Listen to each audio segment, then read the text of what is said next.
How to fix File Explorer not responding on Windows. Hey everyone, in this tutorial I'll show you guys a few fixes on how you can easily fix File Explorer not responding. The first thing you're going to have to do is simply go ahead and go to the search bar, search for File Explorer option. And then once you find this, go ahead and click on this File Explorer option. And then the first thing you're going to have to do is head over to this privacy tab and clear File Explorer history. Tap on clear and then tap on OK. Once you have done that, the second thing you want to do is open up your task manager.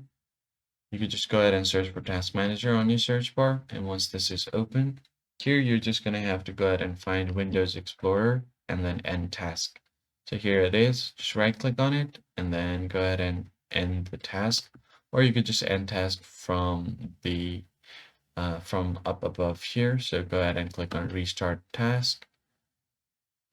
And once you find the end task option, once you have done that, you could do that. And on a new, you're gonna have to run a new task and then search for explorer.exe, then hit enter. Now it will open up a new Windows Explorer tab. So once that is done, all you have to do is close this out and then search for system configuration. Hit enter and then go to services. Now you're going to have to hide all Microsoft services here and then click on disable all.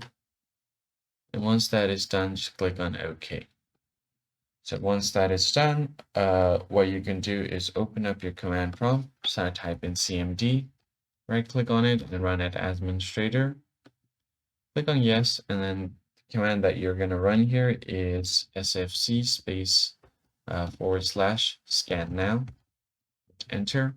It will complete the scanning, and once that is done, just type in exit to exit the command prompt, restart your PC, and your problem should be fixed. That's it for this video, guys. I hope it was helpful. I'll see you on the next one.